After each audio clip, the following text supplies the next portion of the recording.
What's good, everybody? Welcome to the CIPHER Podcast, powered by the good people at Popular Nobody. This space is where we decode life, the journey, the grind, the setbacks, the wins, and everything in between. Every guest you hear on this show has a story, not just highlights, but the work, the sacrifice, and the mindset that got them where they are. We talk life, we talk sports, we talk growth. And at the end of every episode, our guest will pick a letter from the word CIPHER. Welcome to another episode of CIPHER Podcast, where the CIPHER Podcast is where we decode the journey behind the success. Today's guest is not just a coach. He's a builder of men, a leader of leaders, and a servant of God. U.S. Navy veteran, former professional football player, CEO turned kingdom educator, a man who walked away from a multi-million-dollar company, not for comfort, but for calling. 29 years of marriage, 3 sons serving this country and the game of football, a legacy rooted in discipline, faith, and purpose. This is Coach Sean Riley. Welcome to the CIPHER Podcast. What's up? That was better than I wrote. See, that's 2.0. Hey, 2.0, he fixed it. I fixed it. He fixed Sir. it. All right, man. Look, finally got you here. Yeah. Congratulations on your podcast. Thank you, too. It looks beautiful. It's getting there. Beautiful. Like you sitting at the desk. It really gives like the whole football, really like football vibe. And so like to hear the stories that some people don't know, that people need to know, it's real. It's great. Mm-hmm. It's great. It's great. So let's jump into the service coming out of high school. Why was that the choice? I think it was the biggest choice because that's just what the Rileys did and do. Oh. So my great-grandpa spent 30 years in the Army. Okay. Master Sergeant, served in World War II, Korean War. Dad was in the Army, served in Vietnam. Mom was in the Navy in Vietnam. Grandma was lieutenant junior grade in the Navy back when they had to call them sirs. Grandpa was... The women's were called sirs? Yeah, they were called waves. So it was World War I, World War II era. Okay. My other grandpa, was in the Merchant Marines during the World Wars. So he was, taking all the supplies over there, the cargo ships. It's just, when you don't know what to do, that's what you do. Right. Back in the day. I mean, it's a little different now. Right. That's why. But it was like rooted that was what you just was going to do unless, you got a big scholarship or that didn't matter. Like you were going to fulfill the family oath of serving your country. Yeah, my dad was a little aggressive. When you turned 18 and or graduated, you had 90 days. That's it. You better have already figured it out because when that 90 days clicks, goodbye. Okay.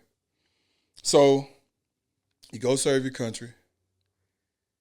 You come back, and is that when the indoor football pops off?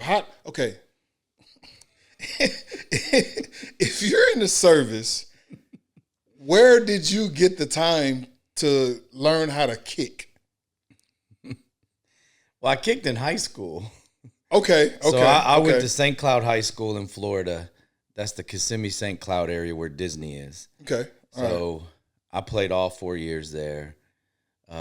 Kicked all 4 years there. I don't know how I learned how. I really think I was running cross country during their little two-a-days, and we took a break, and some coach with tobacco flying out of his mouth that benched about 500 pounds is like, hey, can one of y'all, he probably said a bad word, kick this ball? Yeah. And all my friends were like, he can. I didn't even know how to set the thing up on the tee. And that was the old school tee, the little orange one with the... that had an arrow on it. It told you. So I pointed the arrow at me. The arrow's pointed for downfield. Right. I pointed it at me. Right. I don't even know what happened. I don't even really remember kicking it, but that was it. I watched TV, man. I watched Kevin Butler from the Bears, and then I watched Morton Anderson from the Saints. I just watched Morton Anderson. Yeah, I just watched how they kicked, and that's what I did. Wow. And then but I was a soccer player, so in the Navy, I played soccer everywhere. Okay. I played it in Italy, played it in Spain. We played everywhere. Puerto Rico, Venezuela. We played it everywhere. And we started playing this futsal sport. But anyway, I get out, right, and I run into, shout out to Lemonhead, Lemuel Stinson. I run into him at this company that we had all worked at. And it ended up being called Pro Players. Right. And that's where a lot of guys our age that I ran into. But Lemuel Stinson was coaching a semi-pro team. Okay. And I don't even know what came. I don't know what came up. But I kicked semi-pro from, I don't know, a long time, till 2013 with Dallas Diesel. Dallas Diesel ran things for a long time. I remember that name. Dallas Diesel, we won a national championship. I mean, we were dudes. Right. Indoor football happened. It just, man, I guess organically, I don't know. I went to a tryout in San Angelo, got cut from the tryout, and I was in with the Diesel. I mean, I was scoring 100 points a season in like 12 games. So right, we were rolling. But anyway, I end up in San Angelo kicking indoor football league, and I don't know, man, it just rolled with it. Right. But I realized at that time I was older than everyone else, and I was built like a jack linebacker. So this one game we were in Odessa, I tackled this dude, and I got beer poured on me. So I'm like, oh, I did something right. Right. Yeah. So that unleashed something in me that I wanted to tackle everybody. Right. Which inevitably is my most viewed video on my channel now. When you got hurt? When I got hurt. Yeah. I was just about to ask. I was just about to ask that question. Like, so even though you can go to YouTube and you can find it, but walk us through that moment. First off, it's stupid. Right. I've been kicking a ball since 1989. Probably hadn't tackled anybody. Right. And man, I did it at a home game, and it was Military Appreciation Night in San Angelo. So I don't know the official attendance, but it was packed. Right. And it was bumping. I mean, it was loud. Yeah. They probably had dollar beers. Yeah. Something. Oh yeah. So it was real lathered. And I saved this touchdown, and the next week, all my meals are free. Yeah. I mean, it's just a big deal. Anyway, we were up in Arkansas in Little Rock, played a game, and I got lit up. I know I was concussed. Somehow I wasn't concussed, but I know I was concussed. We went to Abilene, played against Quincy Carter. Right. and shout out to Quincy Carter, man. Yeah. And we anyway, we come back home. You can see it on the video. I just go to make a tackle and fracture my neck, C4, C5, C6. Now, at the time, I couldn't move, so I was completely paralyzed. Right. It wasn't a stinger. All the naysayers that don't believe in miracles will say all the medical descriptions and all that. Of course. But here's what I know. I couldn't feel anything. So I actually wasn't in a bad mood or scared because I couldn't feel anything. Right. But all my kids were there. My wife was there, and it was Children's Miracle Network night. You can't make that up. So Clint Dozell, shout out East Texas A&M. Shout out to Clint Dozell. Was my head coach. Right. And I remember he came into the hospital. I believe I started getting feeling back. I was pumped up with morphine pretty good. Yeah. And I told him, I said, sew up my jersey. I'm coming back this week. Right. And he's like, you'll be all right. Not on his watch. No, right. no. I did not play again until 2013. But what was interesting, at one time these films of these MRIs were at, I don't want to name the university because I don't know if they're there anymore, but a very famous local university that deals with chiropractors. Right. And on one slide is the C4, 5, and 6 fractured. Uh-huh. Now I'm fully healed at this point as far as I've got my mobility back. Right. And then on the other slide a week later, so I'm still in San Angelo at the time. Another slide a week later, my C4, 5, and 6 are fused. So the surgeries I was getting prepped for was to fuse C4, 5, and 6. So the only reason people will know what this is, it's the same exact surgeries Peyton Manning had. So that's what I believe at the time they were going to prep me for. Right. So I remember the doctor. I don't know what I'm looking at. He says, I don't really believe in God, but this is hard not to give him credit. So I'm going to jump real quick and we can come back in wherever you need to go. Right. So a couple years ago, we're coming home from work. So it's my wife driving. I'm in the passenger seat, 2.0s in the back, still in high school. And we get hit by a kid on his phone. We're going through our light. We never jump a light. Like when it turns green, we're not NASCAR. Right. We pause. And we got a dash cam too. So we're going into the parking lot of the Walmart, and we don't even make it. This dude hits us. And when I mean hits us, it was 35, 40 miles an hour. Whoa. And just boom, right at me. So, in Psalm 91, it says angels will protect us. They'll lift us up lest we dash our foot on a stone. Right. I'm telling you, the angels nudged just enough because it was my side. So anyway, fast forward that. We're all okay. Yeah. I felt like so I was in the military, but I wasn't in a combat tank. But if you ever played Modern Warfare, whenever your tank gets hit and you hear that ringing in your ear, I was like, and I'm like, and the first thing I do is I look at my wife and I look over at her and I said, "Are you okay?" And smoke is coming out of her lungs. She's like, "I'm okay." So she gets out. 2.0 says that my door was lodged closed, but somehow, now I'm not weak, Right. Somehow I got out of my car. Yeah. So my door, 2.0 was fine. Didn't even nothing.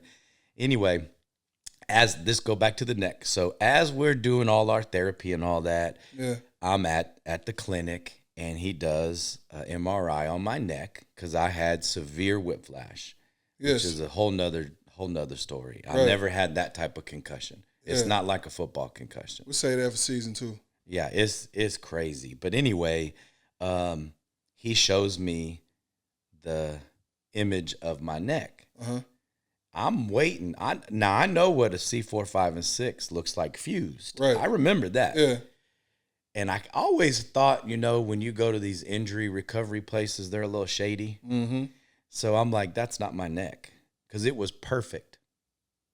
No arthritis, no bone spurs, right? No fractures, Nothing, no fuses, and that's not my neck.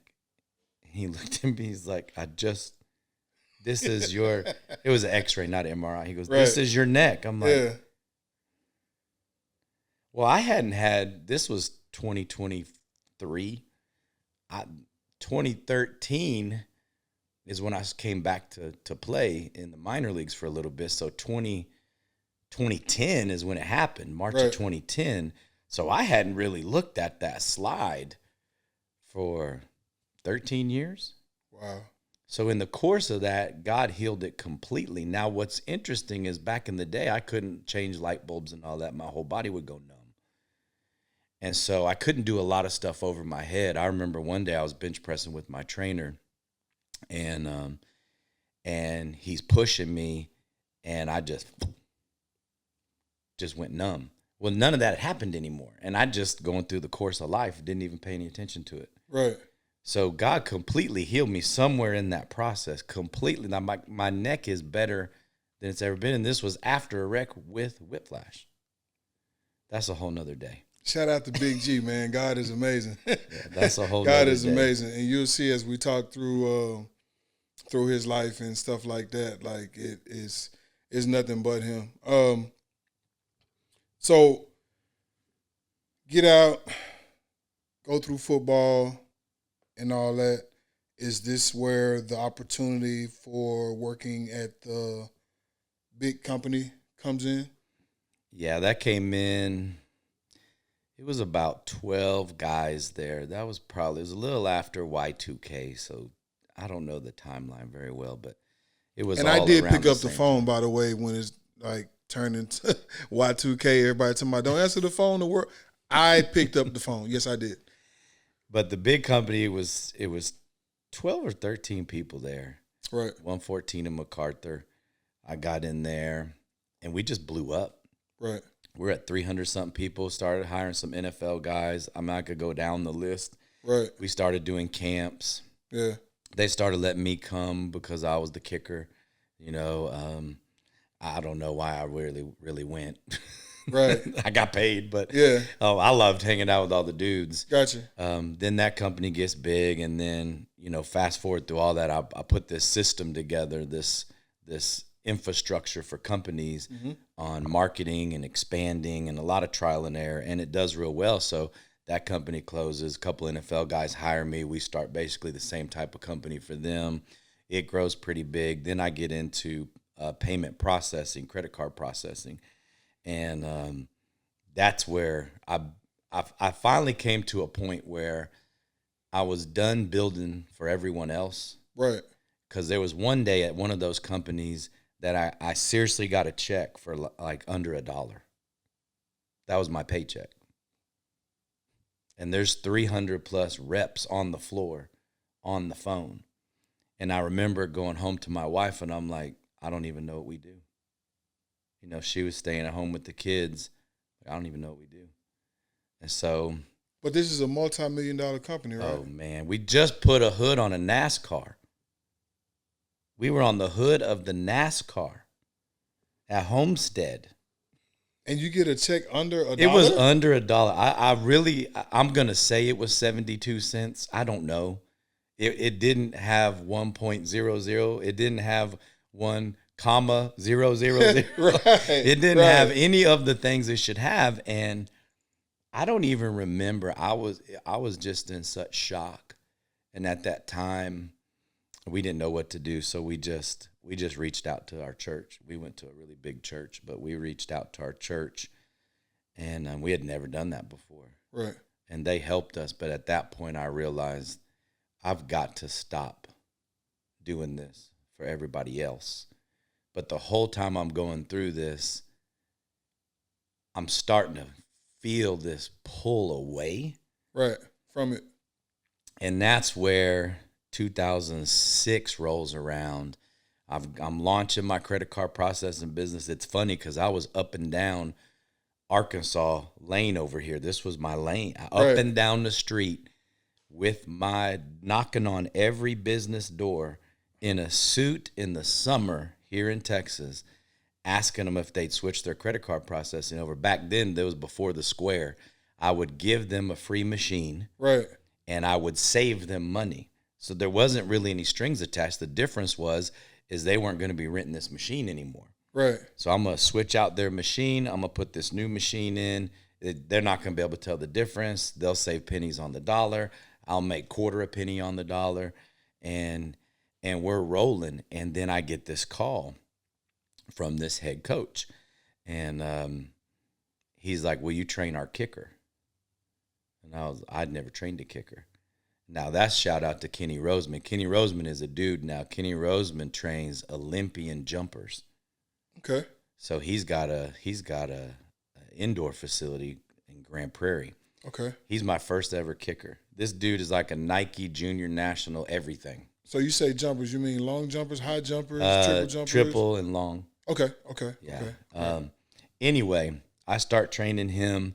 The only reason I said yes, though, was the head coach, because I'm from Florida. The head coach says, you can be on our sideline and I'll give you gear. I was like, wait, Texas high school football? Right. I passed that stadium in Hurst Euless, Bedford. Yeah. And I found out that was a high school stadium. Right. Oh, I'm in. Yeah. So that's where it all started. The kicking business started there, but that's where the pull of the ministry. So I did credit card processing, oil and gas for a while, and God kept pulling me. Every time I rolled up into the parking lot of the school, I got happy. Right. The interesting thing is I didn't realize what I was doing was my calling. I just thought it was a release. Right. My sons were coming up. Yeah. I was going to be able to coach them. Right. I had maybe 5 or 6 field goal kickers at the time. Right. It blew up, it blew up real big, the kicking business. And this pull, and I ignored it for a long time because I was making way too much money in my businesses. Yeah. So I had a business, and then I was working with a buddy in oil and gas, and I was just making too much money. And then finally I just said, that's it. I can't keep pushing, God away, because this is not what I'm supposed to do. So I remember we just got a CLS 550. Baller. We just got it. And it's a weird story. I won't tell a story how we got it. But anyway, it's a very expensive car. We just got it. Right. And we're moving from DeSoto over at Thorntree. We got to move. We got to sell the house because we're leaving the ministry. So one of my players was selling an old Impala, a 2001 Impala. I'm going to now be a private school teacher. Right. I roll up my first day in a CLS 550. So, all the kids are like, what? Yeah, for real. And then I think it may have been a week later, I roll up in a 2001 Impala. And this is at Trinity, right? Yeah, at Trinity Cedar Hill. This was in 2014, 2015, somewhere in there. We had just went to a couple state championships. And this Impala, it was tried and true. Right. It was bad. But that's where God called me. And a lot happened in the calling. Right.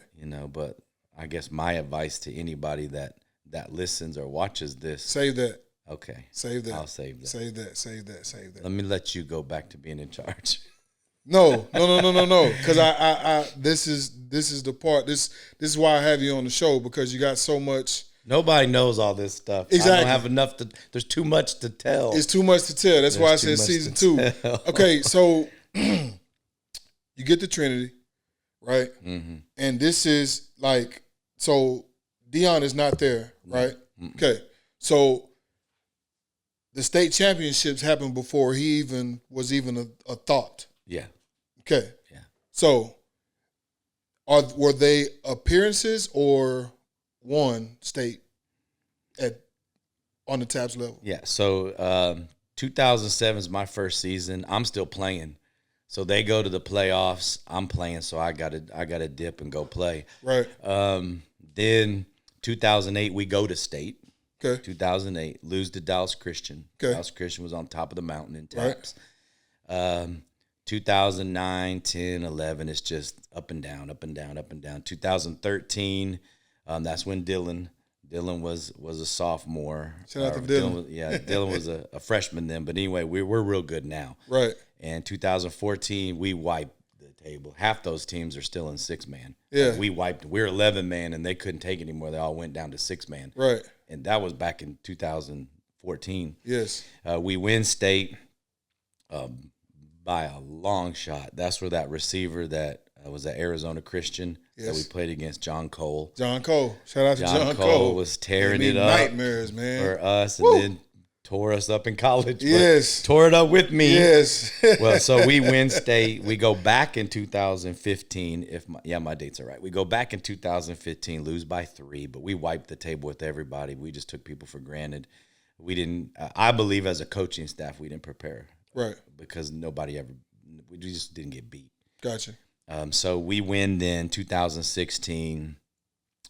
Chris Wesley comes in, who I loved Chris Wesley. Right. His pastor, Chris Wesley, comes in as the head coach. It's a rough year. We just have a rough year. We got a Dylan's group is seniors now. It's just a rough year. It's not a bad year, but considering state. So we won state. So gotcha. At this point, I've been to 3. Been to 3. 1-1. Gotcha. And so that's the year where I realized how to get kids to college in recruiting. Right. We can table that part. So yeah, by 2017, we had been to 3 state championships and won one. Okay. Enter Deion Sanders into the program. At this time, are you AD? No, that's another show. Okay, yeah, that's another show. Okay, that's another show. Small private school. It wasn't even a small private school. Private school life is we're going to give you as many jobs as we possibly can. Right. We just can't pay you. Right. So I'm the junior high principal. Okay. The high school assistant principal. Right. The director of football and soccer operations. Sports psychology teacher. I think I'm in charge of all discipline. Actually, if I didn't go to lunch, there was a fight. So right, that's for real though. That's not a joke. And that wasn't because the kids were bad. It's just people need supervision. Yeah, for real. You put too many people in a small room. Yeah, problems happen. Something is going to happen. Yes, yeah, for they're sure. kids. So anyway, I'm every job possible. Right. I'm not the head coach, but I am in charge of the program, if that makes sense. Gotcha. So Deion comes in at that point, and then AC, Avion Kaysen, we appointed him the head coach prior to that. Okay. So Deion gets there. How many seasons did you spend with him? 1.5. So 1 full season, and then I left and went to SAGU going into the next one. Okay. That season with him, what did you take away from that season? Being to work with him. Well, number one, I realized he had one goal, and that was the kids. Right. And it really got me. Like, I had known him. We had played each other before. Right. I coached Bucky in 8th grade and in 9th grade. That's Deion Jr., if you don't know. Shout out to Bucky. Well off media. Love it. Yeah. I mean, he's very, very talented. Good football player. You know, they have some, everybody knows their stuff. But anyway, he has to go on to a different school. So I had limited time with Deion. But this was the first time, like, we're sitting down having in-depth conversations. So what I learned first, which I talk about the most, was branding, but excellence at a different level. Right. So excellence at a different level. And I mean excellence in everything from how you get on the bus. It's how you get off the bus. How you get off the bus. Right. How you dress, how you act, how you talk to college coaches. I mean, there were so many revamps we did of our prospect sheet. Right. And that was Deion. But the number one thing that I realized knowing him is he had one goal. Contrary to what everyone else thinks, he had one goal, and it was to take care of kids. And I watched him give his word to kids that keep his word to kids that he had back in the youth league when they were probably 5 or 6. Right. And kids nobody's ever heard of. Yeah. Kids that weren't 4 stars and 5 stars. Yeah. Just always looking out for everybody. Yeah. That's the main thing I learned. But what a lot of people don't know is I learned how to game plan. I learned how to watch the little things. Yeah. Because I've always been special teams. So I watched Deion was our offensive coordinator. Okay. And I watched him look at DBs and already know everything about them. Right. And without film. Yeah, yeah. And then I watched him teach receivers how to beat the DBs. How to beat the DB, but also teach the receivers. He's like, you're about to run a slant. Change your stance.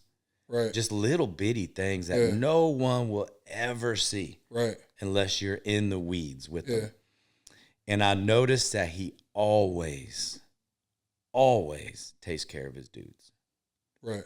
I mean, just takes care of them, man. I mean, and I don't mean all this like monetary stuff because that wasn't my business. I don't know any of that stuff. I just mean he had their back. Right. And he had my back. Right. And I knew that. And then I got closest out of all of them. I got closest to Coach Buck. So shout out to Coach Buck.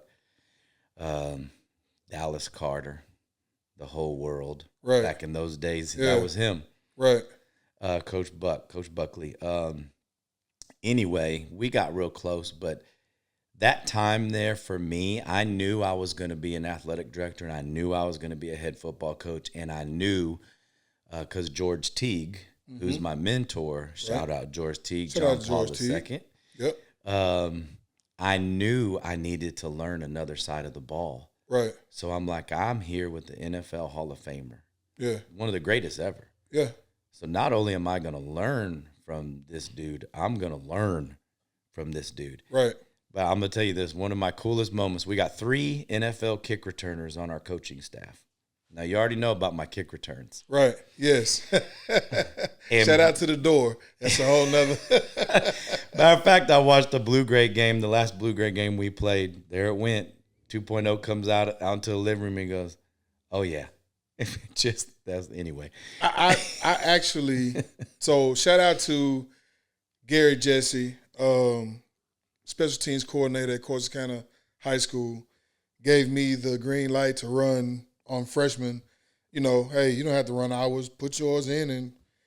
And to this day, I forgot who we played. I think it was Mesquite Poteet, freshman, and ran it. And I seen three holes that he could have hit, but he hit the right one, touchdown. So it works on any level. Yeah, it works on any level. You know, it works. So at the time, I've got these 3 NFL kick returners, one of the greatest of all time before Devin Hester's prime. Yes, of course. So I'm like, I'm gonna talk to them about it. Well, going into this, I've got 109.25 yard kick return, 108, 5 or 6 kick returns for touchdowns in the end zone. Right.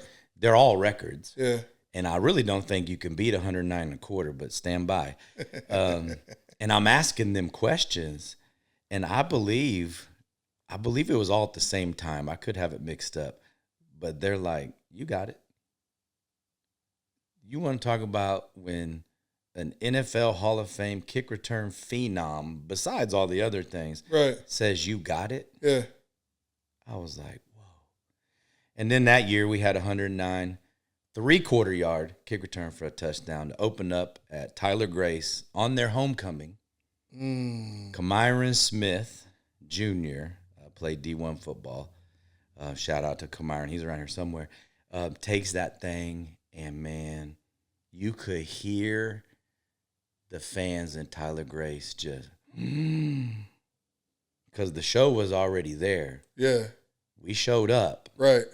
And we showed out quick. It was like, hey, we're opening kickoff. And the thing was, I always do this. I told my dudes, I don't care if you got to put your hands over your head to catch that ball, to keep it out of the back of the end zone. Right. You catch that ball and score. Yeah. There you go. That's what I learned from Deion. Trust, branding, excellence, a lot of things. Those are my positives. Shout out to Coach Prime, man. I went up there twice. My nephew left UConn and went there. I remember showing Coach Hart your picture. He's like, how you know him? It's like, yeah. Like shout out to Pesci, little Pesci. So, you know, he might get a bad rap because he hadn't won all the games. But, like, for me, push all that to the side, and like you said, the kids. You know, some might leave in basketball pro. That's all fine and dandy, but he put you on the spotlight to where if you didn't go to Colorado or if you didn't sign with him, then you'd probably be just an average guy. So, yeah, shout out to Coach Prime. I would take a Nick Saban quote for this. High achievers don't like mediocre people, and mediocre people don't like high achievers, and they can't thrive together. They can't. I mean, you can't be mediocre and be on a high achieving team. Nah, it won't work. It don't work. But one thing that was interesting to me, and I'll end on that part, was when you think I'm big on Lions, not because of Sagu/Nelson. Right. Or Coram Deo. We were all Lions. All Lions. Or that I think our logo one day is going to be a lion at my school. I don't know any of that. But anyway, I studied lions. Alpha lions rarely can coexist. Right. So you think of this room, you've got Deion Sanders, you've got Avion Kaysen, so 10 years running back in the NFL. You've got Kevin Mathis, had just finished coaching in the NFL, played in the NFL opposite of Deion. You got Andre Hart, one of the greatest football minds that I've defensively that I had ever been around. Right. And we all come into the room and you got me who runs the show there. Like all the kids, I've been there, I think 11, 12 years by then. Right. And so it's just, I'm running the show, but not running the show, if that makes sense. Yeah. Because I'm not in charge, but I'm in charge. Right. And I tell you what, our meetings, if they were mic'd up, they'd be interesting. But when we got on the field, it was like a symphony orchestra. I bet. And it never made sense to me.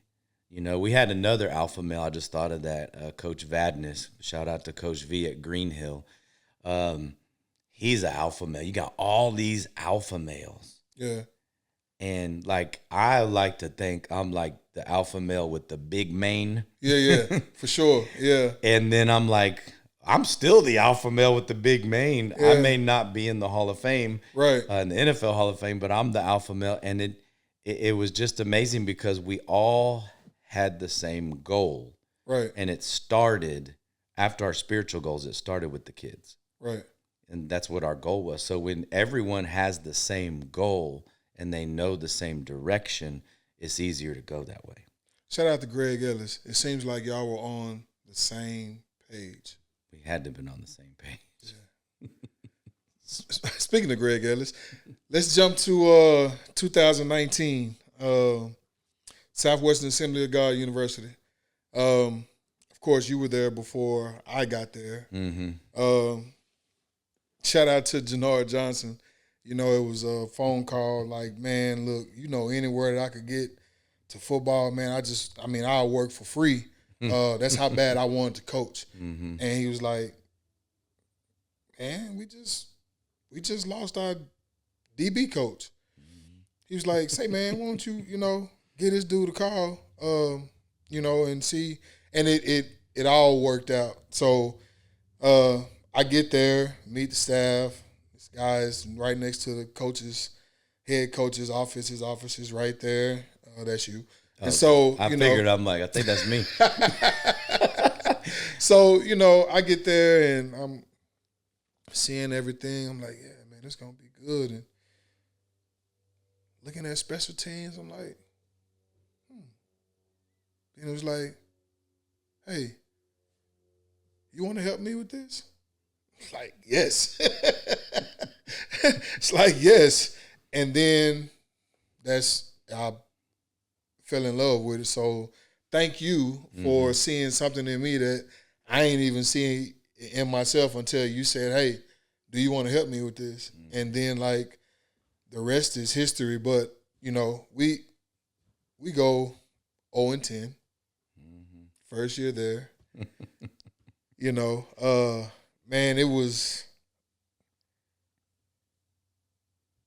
It's the first time in my life. So let me ask something that you probably don't know.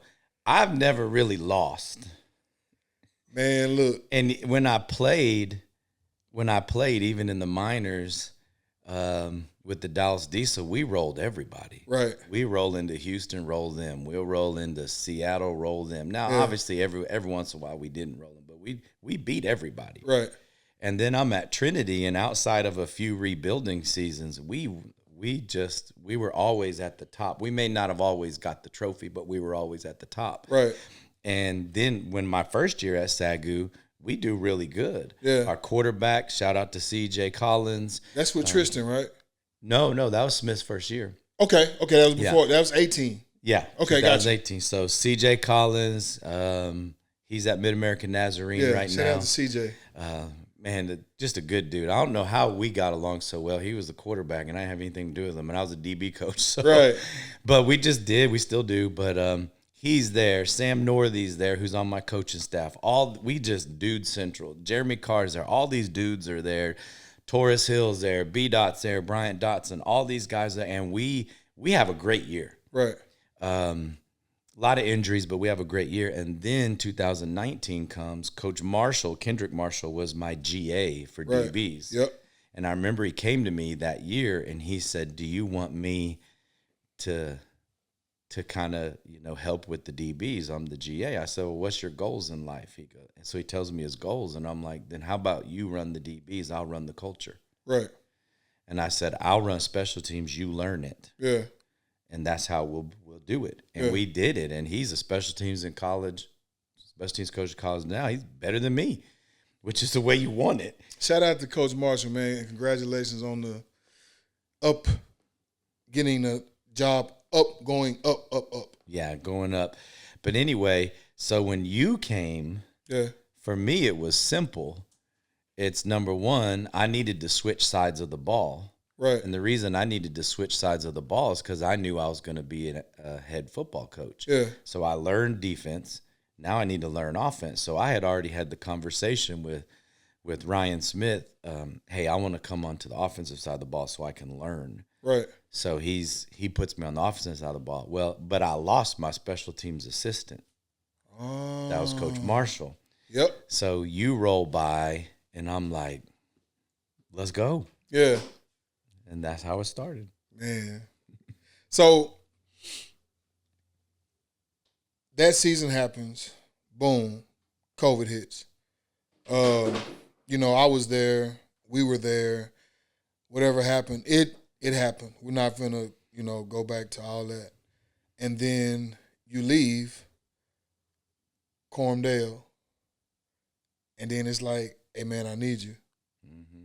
I need you. Mm-hmm. And it's like, man, I'm praying about it. I'm not hearing move. Mm-hmm. But when you go there, talk to me about, and I know with you, everything is calculated. Everything is through God first, through prayer and, faith, fasting and all that. But when you get there, things are going good and all that, and then you lose a coach. Yeah, man, that was tough. That was Noel Scarlett. Noel Scarlett went to Langston University, Sooner Athletic Conference, rival of us at SAGU. Yeah, His another son, lion. yeah, that's true. His son, Jaden Scarlett, who was our 5-star, just graduated from A&M, played there the whole time. That was tough. It was tough for me because me and him butted heads, Right. but we butted heads in a good way. Right. I was teaching him, if that sounds weird, but I was Right. teaching him bigger than what he was. Right. So at the time, he was our D-line coach, defensive coordinator at Cormdale. So 2020 season, that's what he was. And he's training some high-level linemen on the side. Right. And I'm telling him, you got to do better. Like you're so much better. You gotta grow. Right. So I actually do something that a lot of people don't know. I don't offer him a spot back because I know that he's not going to grow. Right. And it wasn't that we butted heads. A lot of people think that. I don't care if we butt heads. That's how we grow. Right. And so he actually got at Texas College with Greg Ellis. Yeah. And I know I wasn't his first call, but I was a quick call. Right. And I told him, I'm like, man, I'm just so happy for you. Right. I said, because now you can do, but remember those things that I told you. We're Right. not the same age, but I'm like, remember the things I told you, Right. because you're going to thrive. Right. Then a couple weeks later, I think he called me or texted me. Either way, we communicated that he was really sick. Yeah. And he had all sorts of medical problems. And he wasn't recovering. He's a big dude. Yeah. And he wasn't recovering. And I'm like, man. And so I remember it like it was yesterday. And our kids were real close to him at Coram Deo. I'm up in my office, and we're about to do morning weights. And one of the students comes up and says, Coach Scarlett passed away. And we were just like, I was sad, obviously, for the obvious reasons, but I was really sad because he was in college football now. And Texas college, as we know, has struggled. Right. And I'm like, with him and Greg Ellis, yeah, we want them to do good. Right, for sure. Yes. And I'm like, this is going to be a huge thing. Right. You know, you got this big personality, but a technician of his craft. Now he's got a little bit of knowledge on how you have a culture inside your room. Right. And then God took him home.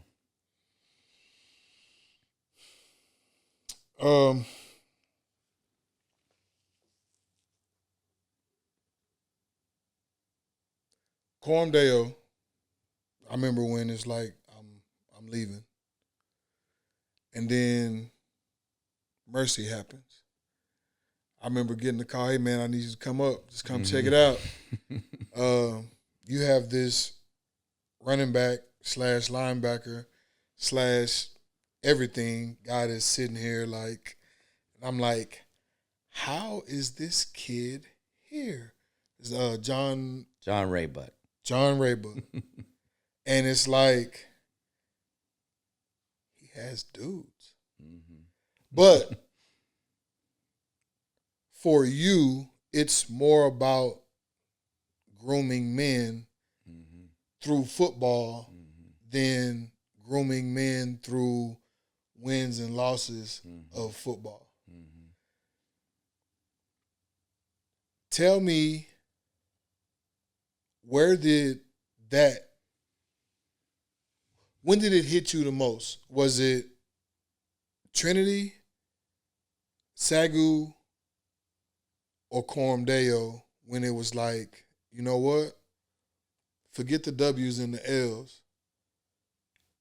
These young men and their life going forward when they leave me is more important than me giving a cheerful speech and everybody clapping at the end of a game.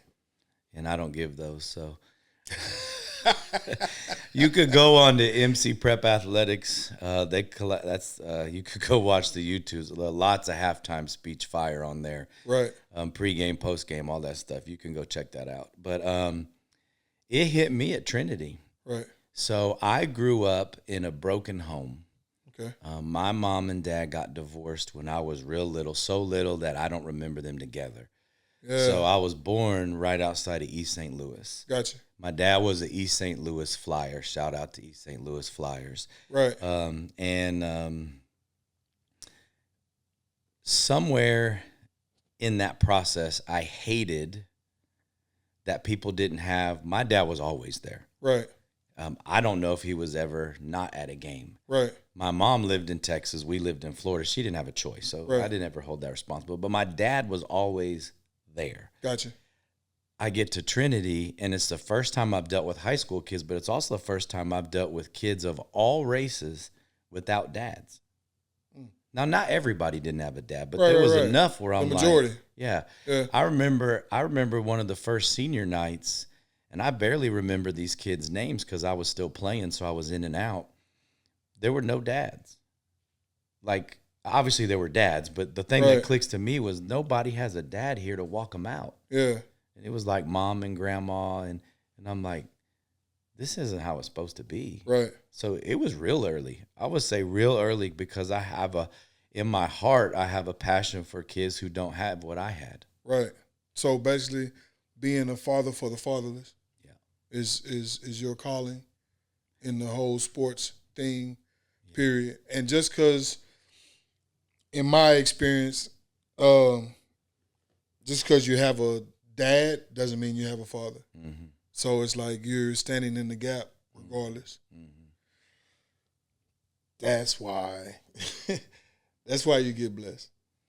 And I think that's where your blessing comes in at, because it's not about, like I said, it's not about the W's and the L's. Yeah. It's about making sure that these young men that the Lord blesses me to be over have something to look forward to through my experiences and my lifestyle. Yeah. Rapid fire. Toughest lesson coaching ever taught you?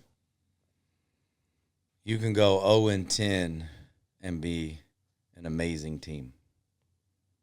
One word your players would use to describe you. Crazy.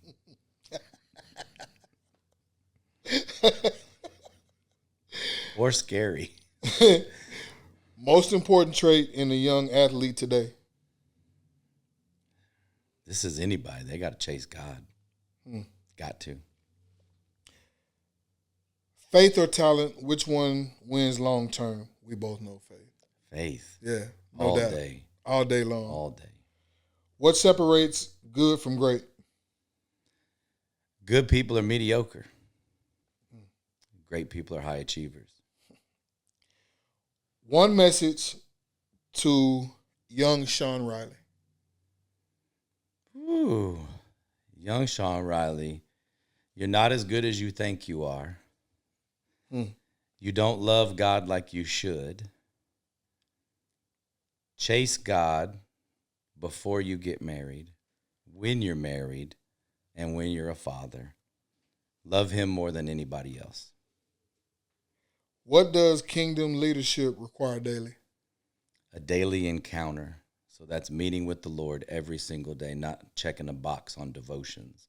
It's meeting with the Lord, reading the word of God, not just praying wishes, Right. praying covering, praying spiritual wisdom, eyes that see, ears that hear. Right.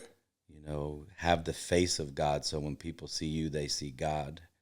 Have the eyes so you see people. You don't see color, creed, socioeconomic. You see children of God. Right. And then have a mouth that only speaks from the Holy Spirit. Okay.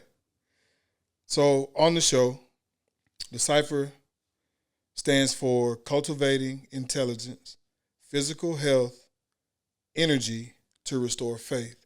Out of those letters, and which one do you pick and why? Well, I thought about this. I'm going to go with cultivating. That's the popular. I think it was PT who stole mine, but I'll do the fast version. Shout out to Philip Tanner. Yeah, you stole it. But he's on. But anyway, cultivating for me, I'll do spiritual. Cultivating is different because I want to cultivate the average teenager. I want to cultivate them out of what they think is okay. Society tells them all these things are okay. Society tells them where they're supposed to be. Society tells them who they're supposed to be and why they're supposed to be that. Right. Well, when you cultivate them spiritually, you teach them how to open the Bible, read the Word of God, put that stuff to the side that the world tells you is normal. Matthew 6:24, Jesus says you can't serve two masters. Can't. John 15:18, he says if you're of the world loves you. So I'm cultivating them not to be of the world. I don't want the world to like me. I don't want anybody to like me. Right. They will. Yeah. But if the world hated me, it hated Jesus first. That's the cultivating. Okay. Cultivators get ready for a massive growth and harvest. Right. So earlier, remember I told you to hold that. What mic drop message would you give to an upcoming coach,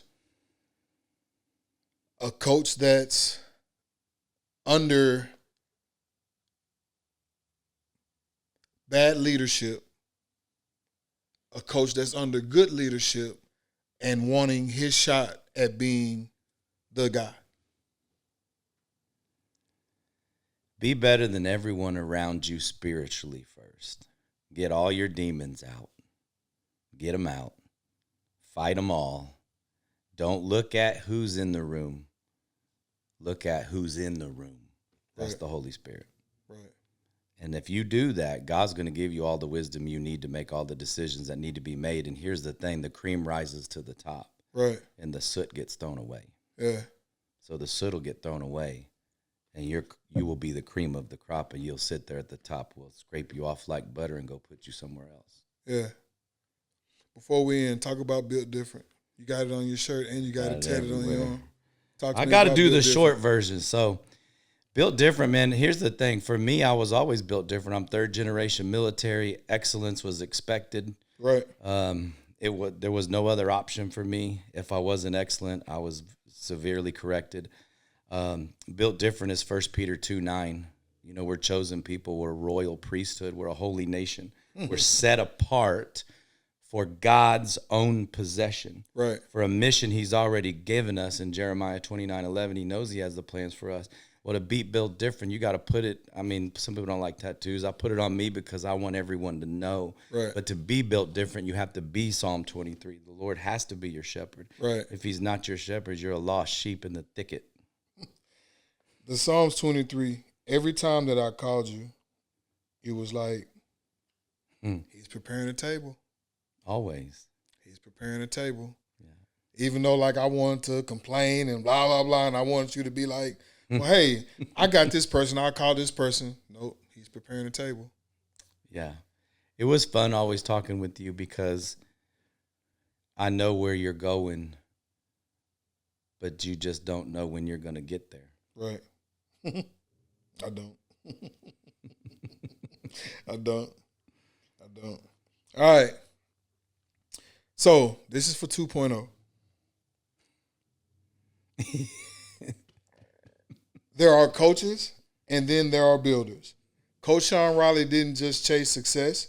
He answered a calling. From the Navy to the field to the boardroom to the kingdom. He's proof that real leadership isn't about titles. It's about transformation. Over 1,000 athletes impacted, generations influenced, a family rooted in service, and a mission that goes far beyond football. Discipline is daily. Faith is non-negotiable. Leadership is service. Legacy is intentional. And purpose is obedience. Because when it's all said and done, the wins don't define you. The people you raised will. This is the CIPHER Podcast, where we decode purpose, leadership, and legacy. Thank you. Thank you. My man. I didn't even have to plug the book. That's awesome. At all. At all. At all, man. At all. Jay, what we hit?